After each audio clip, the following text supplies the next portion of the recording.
അസ്സലാമു അലൈക്കും ഫ്രണ്ട്സ്. എന്നത്തെയും പോലെ തന്നെ ഇന്ന് നമ്മൾ നേരത്തെ എണീറ്റിട്ടുണ്ട്. മോൾ ഉറക്കി കിടത്തിയിട്ടാണ് വന്നത്. അവൾ എണീക്കുന്നതിന് മുന്നേ തന്നെ എനിക്ക് ജോലികളൊക്കെ ഒതുക്കണം. അതുകൊണ്ട് ഞാൻ നേരത്തെ തന്നെ എണീറ്റ് വന്നു. പിന്നെ രാവിലെ എണീറ്റുകൊണ്ട് ചായ മസ്റ്റായിട്ടും വേണം. അപ്പം ഞാൻ ആദ്യം എണീറ്റൊന്ന് ചായ ഇട്ട് കുടിച്ചിട്ട് മക്കൾക്കുള്ളതൊക്കെ മാറ്റി വെച്ച ശേഷമാണ് ഞാൻ ജോലിയിലോട്ട് കയറുന്നത്. അപ്പോൾ ഇന്ന് രാവിലെ തന്നെ വിചാരിച്ചു ഇഡ്ഡലി സാമ്പാർ വയ്ക്കാൻ രാത്രി തന്നെ ആലോചിച്ചിട്ട് കിടന്നതുകൊണ്ട് എല്ലാം റെഡിയാക്കിയായിരുന്നു. പച്ചക്കറികളൊക്കെ നേരത്തെ തന്നെ കട്ട് ചെയ്ത് വെച്ചിട്ടുണ്ടായിരുന്നു. അങ്ങനെ കടുക് കരിവേപ്പിലയൊക്കെ തളിച്ച ശേഷം നമ്മൾ സാമ്പാർ പൊടി കൂടി ഇട്ട് പരിപ്പും പച്ചക്കറികളും കൂടി ചേർത്ത് നേരത്തെ തന്നെ വേവിച്ച് വെച്ചിട്ടുണ്ടായിരുന്നു. അപ്പോൾ അത് തളിച്ച ശേഷം നമ്മൾ സാമ്പാറിനുള്ള എല്ലാം കൂടെ ഒഴിച്ച് നമ്മൾ സാമ്പാർ റെഡിയായി. എൻ്റെ സിമ്പിൾ സാമ്പാറാണ്, വേറെ ഒന്നും പ്രത്യേകമായിട്ട് ചെയ്യേണ്ടതില്ല. അതിൽ പുളിയും കൂടെ ഒഴിച്ച് കഴിഞ്ഞാൽ മല്ലിക്കരയും കൂടെ ഇട്ട് ആവശ്യത്തിന് ഉപ്പും കൂടി ഇട്ട് കഴിഞ്ഞാൽ സാമ്പാർ റെഡി. ഇതാകുമ്പോൾ പെട്ടെന്ന് ജോലി കഴിയും, അതുകൊണ്ടാണ് ഇങ്ങനെ റെഡിയാക്കുന്നത്. അങ്ങനെ അപ്പുറത്തടുപ്പിൽ ഇഡ്ഡലി വെച്ചിട്ടുണ്ടായിരുന്നു. പെട്ടെന്ന് തന്നെ ഇഡ്ഡലിയും റെഡിയാക്കി സാമ്പാർ റെഡിയാക്കിയായിരുന്നു.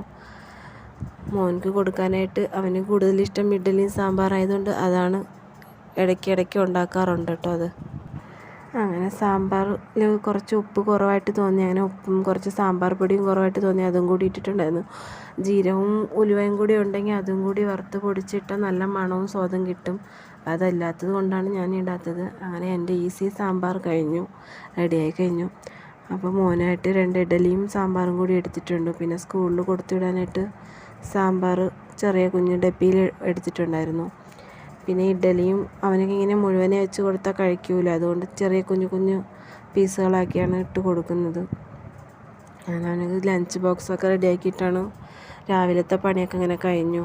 പിന്നെ ഉച്ചത്തേക്ക് നമ്മളെ വീട്ടിൻ്റെ നടയിൽ കൊണ്ടുവന്ന ചീരയാണിത്. പയർ കൊണ്ടുവന്നിട്ടുണ്ടായിരുന്നു. അത് പയർ 20 രൂപയാണ്, ചീര 10 രൂപയാണ്. നിങ്ങളുടെ നാട്ടിലൊക്കെ കിട്ടാറുണ്ടോ ഫ്രണ്ട്സ്? കിട്ടുന്നുണ്ടെങ്കിൽ കമൻറ്റ് ബോക്സിൽ അറിയിക്കണം കേട്ടോ.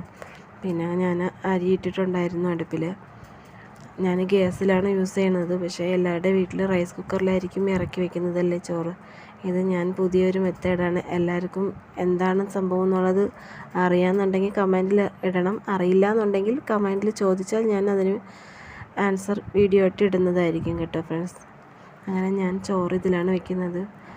പച്ചച്ചീര ആർക്കൊക്കെയാണ് ഇഷ്ടമെന്നുള്ളത് കമൻറ്റ് ബോക്സിൽ അറിയിക്കണം കേട്ടോ. പച്ചച്ചീര ഇങ്ങനെ വെച്ചുകൊണ്ട് റെഡിയായതും അത് കഴിക്കാൻ നല്ലൊരു ടേസ്റ്റാണ് ചൂടോടെ തന്നെ. പിന്നെ മത്തങ്ങ ഉണ്ടായിരുന്നു. അപ്പോൾ ഞാൻ വിചാരിച്ചു അത് മാത്രമായിട്ട് കഴിക്കാൻ ഒരിതില്ല, അപ്പോൾ മത്തങ്ങയും വാഴയ്ക്കയും ഉണ്ടായിരുന്നു. അപ്പോൾ വൻപയറില്ലാത്തതുകൊണ്ട് ഞാൻ ചെറുപയറാണ് ഇട്ടിട്ടുള്ളത്. അപ്പോൾ അതും കൂടിയിട്ട് വിസിലിട്ട ശേഷം കുറച്ച് തേങ്ങയും മുളക് പൊടിയും മഞ്ഞൾപ്പൊടിയും കൂടിയിട്ട് കുരുമുളക് പൊടിയും ചെറിയ വെളുത്തുള്ളിയും കൂടിയിട്ട് നല്ല രീതിയിൽ പേസ്റ്റാക്കാതെ കുറച്ച് നല്ല രീതിയിൽ അരച്ച ശേഷം അതും കൂടി എടുത്തിട്ട് അത് താളിച്ചൊഴിച്ചിട്ടുണ്ടായിരുന്നു. അപ്പോൾ അതൊരു കൂട്ടുകറിയായി. പിന്നെ മുട്ട ഉണ്ടായിരുന്നു, മുട്ടയും കൂടെ പൊരിച്ചിട്ടുണ്ടായിരുന്നു കേട്ടോ. അപ്പോൾ ഇന്ന് ഉച്ചത്തേക്ക് ഇതൊക്കെ തന്നെയാണ് ഫുഡ്. അപ്പോൾ ഇതെല്ലാം കഴിഞ്ഞ ശേഷം മോളെ കുളിപ്പിച്ച് അവൾക്ക് ചോറും കൊടുത്ത ശേഷം സമയം നോക്കിയപ്പോഴത്തേക്കും മണി 3. പിന്നെ ഞാനും ഫുഡ് കഴിച്ച് ഞാനും റെഡിയായി മോനെ വിളിക്കാനായിട്ട് പോയായിരുന്നു. വീട്ടിൻ്റെ കുറച്ച് നടന്ന് പോകണമായിരുന്നു മോനെ വിളിക്കാനായിട്ട്. അങ്ങനെ മോൻ വന്ന ശേഷം അവനെയും വിളിച്ചിട്ട് വീട്ടിൽ പോയി. ഓക്കെ ഫ്രണ്ട്സ്, ഇത്രയൊക്കെ ഉള്ളൂ ഇന്നത്തെ വിശേഷം. അപ്പം നമ്മളെയും കൂടി ഒന്ന് സപ്പോർട്ട് ചെയ്യാനായിട്ട് ആരും മറക്കരുത് കേട്ടോ.